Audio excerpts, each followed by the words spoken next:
Assalamualaikum warahmatullahi wabarakatuh. Perkenalkan, nama saya Hendriksya Saputra. Perkenalkan, nama saya Yosua Bintang Octavian Senggolan. Perkenalkan, nama saya Najril Ilham. Perkenalkan, nama saya Nusani Pasafutri. Perkenalkan, nama saya Piana Taufik. Kami dari kelompok 3. Di sini kami menjelaskan materi dengan judul kapasitas tukar kation. Apa itu kapasitas tukar kation? Pengertian.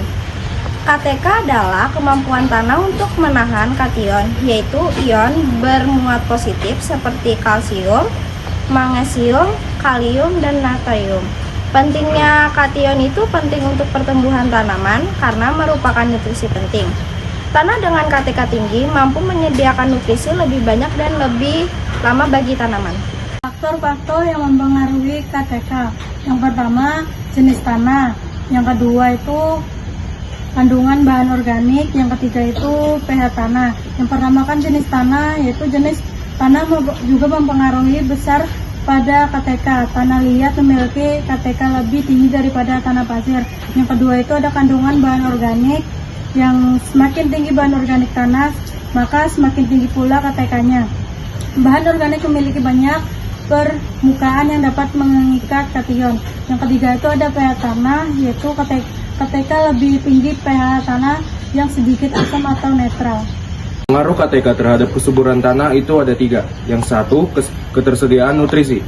KTK tinggi berarti lebih banyak nutrisi tersedia bagi tanaman. 2. Perlindungan dan pencucian. KTK menahan nutrisi agar tidak tercuci oleh air hujan. Ketiga, stabilitas tanah. KTK membantu tanah menahan air dan mencegah erosi. Ada pula teknik pengukuran KTK. Metode kimia. Metode ini menggunakan larutan kimia untuk melepaskan kation dari tanah dan mengukurnya. Lalu ada metode fisika. Metode fisika ini menggunakan prinsip fisika untuk menentukan kemampuan tanah menahan kation seperti metode elektroforesis. Metode biologi. Metode ini mengukur kemampuan tanah untuk menyediakan nutrisi bagi tanaman sebagai indikasi KTK-nya. Interpretasi nilai KTK.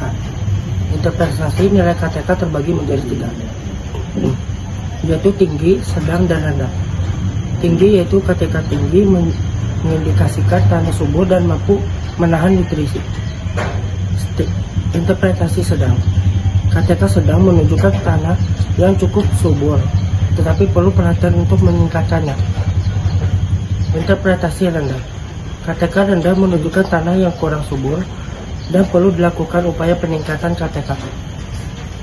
Selanjutnya adalah manajemen tanah berdasarkan KTK. Yaitu ada peningkatan KTK. Peningkatan KTK yaitu penggunaan pupuk organik, penambahan bahan organik ke tanah.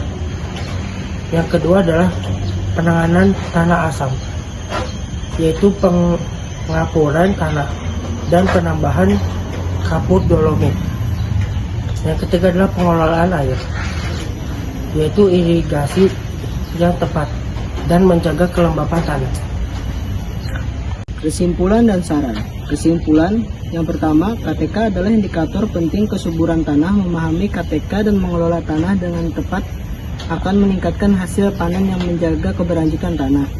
Yang kedua, saran lakukan analisis secara berkala untuk mengetahui KTK tanah dan mengambil langkah yang tepat untuk meningkatkannya.